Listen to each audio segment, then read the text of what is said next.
Take 3.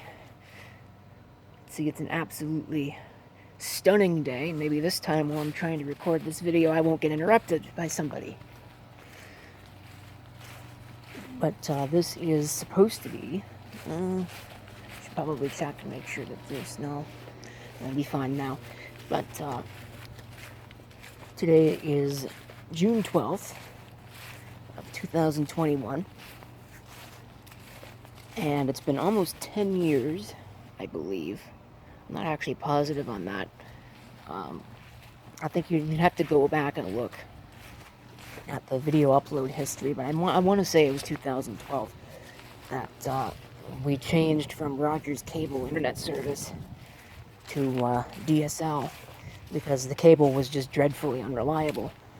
And some of that was probably, no doubt, the ISP sucking because they had a stupid bandwidth cap, among other things. And part of that was also, no doubt, the really junky, I want to call it an SMC or a UMC, something similar, cable modem that we had that's such an unreliable piece of garbage. So it's been about, I want to say about 9 years, maybe 10 years. I'm not really sure. Between 7 and 10 years, we'll put it that way. It's almost a decade. And outside of one modem failure 5 years ago, it's been fine, and it has worked reasonably reliable, at least as reliable as you can expect for unmaintained copper phone lines, because they're not maintained very well, if at all. You almost never see Bell Telecom vehicles out maintaining anything, so who knows, maybe it's just that reliable. But either way, it's been fine until recently. There are issues with the service going down repeatedly. Basically what happens is the VDSL link will go down, and it'll take a minute or so, a minute and a half of cycling in order to get itself back up. It'll put me on some completely different, some random location in the IP routing table, and it'll work for 30 seconds to 5 minutes, we'll say, and then the same thing will happen, and it'll keep doing that, and keep doing that, and keep doing that, and keep doing that. Sometimes it's stable. It's been up for the last probably 2 or 3 days, and no issues, which is funny, given that we're now about to replace it. But as soon as it happens once, and it will happen... Where was I before I got interrupted yet again? I think I was talking about the cycling of the VDSL link over and over and over again, and it's really frustrating because everybody's working from home, so that's kind of a problem. Can't be having that, now can we? Now there's been another issue that is unrelated to that I don't think this is going to solve, and it is that the router, the little, what is it, like the Netgear Nighthawk thing, wireless, whatever, when you put 2 different VPNs on that, let's say somebody connects to their work VPN and then somebody else connects to another one, apparently whatever that does makes that router crash in a way that still says you're connected.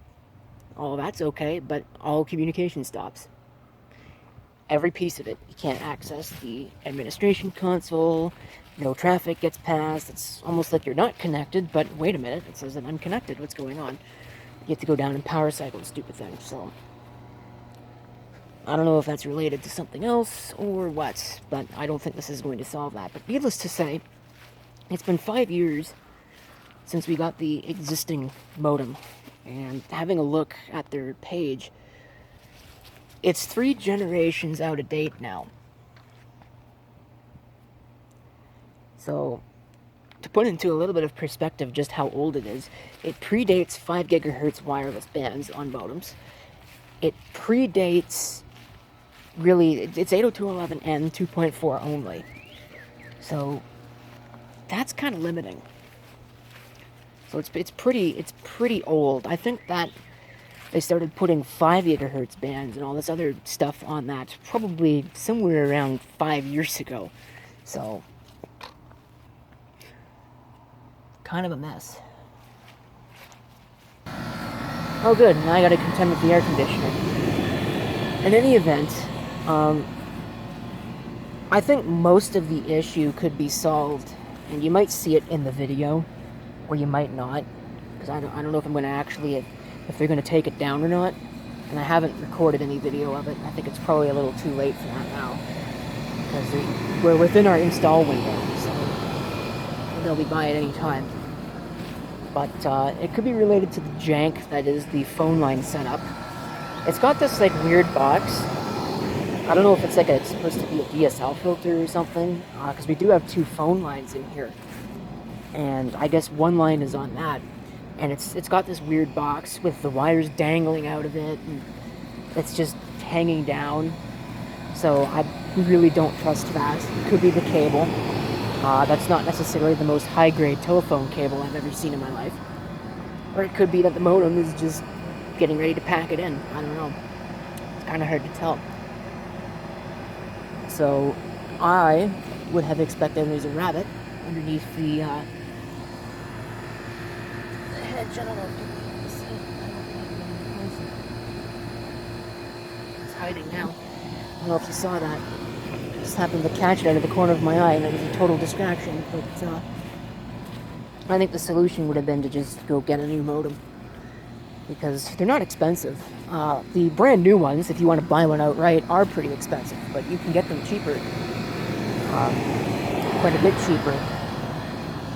But I suspect that simply replacing the internet service is also even cheaper than that. When you think about it. Well, whatever. Anyway, so fast forward to, I think it was like a week ago, 2 weeks ago, somewhere in there. There's a package on the front steps. I didn't pay a whole lot of attention to it, other than the fact that somebody got a rather large box. And I asked about it. What was it? Oh, we got a new modem. And he's like, oh, okay. So I guess we finally figured that out. Took a look at it, and wait a minute, this is a cable modem. It's not going to work. And then I did a little bit of digging, and it turns out it was sent by a different ISP. It's not Rogers Internet, thank God, because that would be horrible. But it's the same infrastructure, because that's the cable service here. And I don't know how I feel about that, because it just invokes memories of all of the nonsense that we went through with their service to start with. And now we're expecting that the infrastructure is going to somehow be improved enough that this is going to work better. I don't think it will.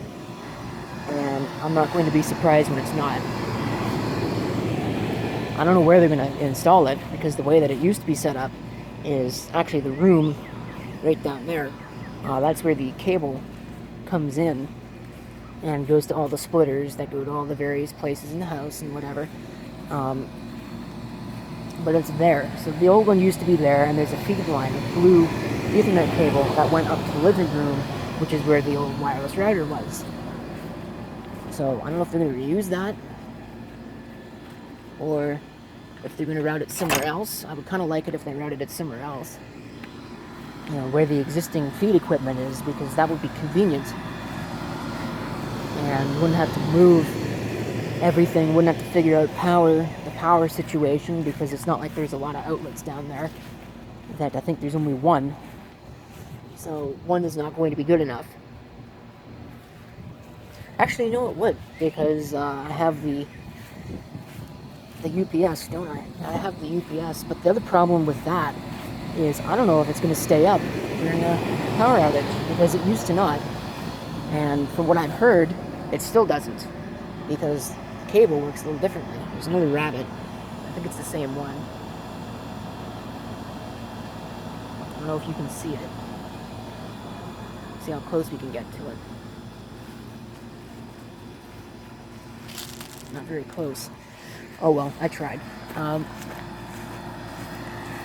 But I don't think it will stay up during the power outage, which is one of the reasons why I liked the DSL, because it does stay up. So I don't know. I'm not filled with a whole lot of confidence about this. But I guess only time will tell. And honestly, we don't get power outages very often anymore. Like, it used to be pretty frequent, but now it doesn't happen very often. Really, ever since the tornadoes 3 years ago, I think they've figured out it's a lot of new equipment, a lot of new stuff that's been installed. So I think they've managed to straighten it out. So that's positive. My line frequency is normal, I can tell you that. It's closer to 60 than it's ever been. Normally it was close to 50 before all that stuff happened. It's really bad. But now it's not so bad. Now it's pretty close to where it's supposed to be. So things are getting better with that. But I don't know. I don't have a whole lot of confidence that this is going to be better than what we've got now. I think it would be cheaper. That's one thing. But I can't envision it being better. I guess we'll see. Could be worse. You know what I wish they'd do? I wish they would just get on with it and put the fiber in. You know, because they're supposed to be doing fiber to the home everywhere. Or at the very least, fiber to the node. In all of these neighborhoods. That was supposed to be done last year, and it still hasn't been done yet. They're not even close. They've started. I've seen some areas where they've started putting it in, but they're still not even close. So, I don't know. I mean, that would be nice, wouldn't it? Of course, the cheap plans on fiber are not necessarily that great either. So, you know, it is what it is, really. It just kind of blows my mind that I live in a national capital city and we don't have fiber here yet. You know, there are places small towns smaller than this that have fiber everywhere. My grandmother's got fiber and she lives out in a small town. But I don't know if that was like a citywide thing or not. Because it is a private company that installed that. So I don't know if that was just a single installation or not. Who knows? But the fact is, this is kind of crazy that we don't have fiber yet. But oh well, it's coming, I guess. Eventually, probably long after I've moved out of here, and it won't matter. So really, ultimately, this whole thing probably doesn't matter so much. But only like maybe a year or 2 or 3 of dealing with not so nice internet service, and then I can get out of here and get my own. I don't know, but internet's not cheap. I had a look at it. 75 down, 10 up. Cable package from the ISP that's coming here to install it is like almost $70 a month. 65, I think. I think it's probably closer to 65. I know if you get a cable with our current ISP, it's about 70. I think it's like 68 something or another. So it's basically 70.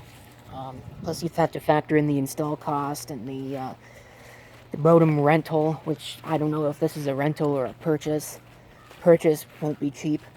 Although it's a one-time cost, so you think about how long you have it over the course of whatever. I guess these days they really do rent to own. So you rent it for a cost for however many months until you've paid it off, and that's it.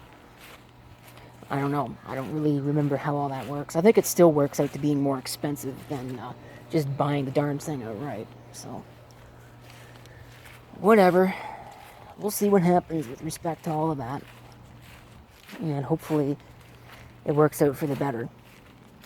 I'm just hoping that they recognize that I have that UPS down there and they use it. Or, even better, they install their own. They give us one that we can use down there. A better one than the one that I've got. Which, I can't say too many bad things about it. It's a back UPS 600. So it's a pretty nice UPS, but it's also a pretty old UPS. So, would it be nice if they gave us a new one? Yeah, it would be nice, but I don't think they will, because I don't think that it stays up in a power outage. So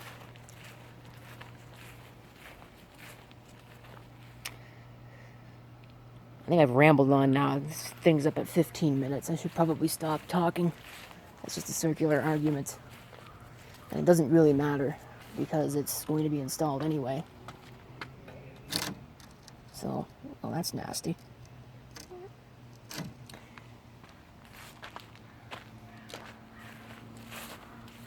Anyway, that's pretty much it. So, thank you for tuning in, watching me ramble for almost 16 minutes about basically nothing. There'll be a video about all this process eventually. And we'll see how good that video is. Probably not going to be very good. None of my videos are very good, so...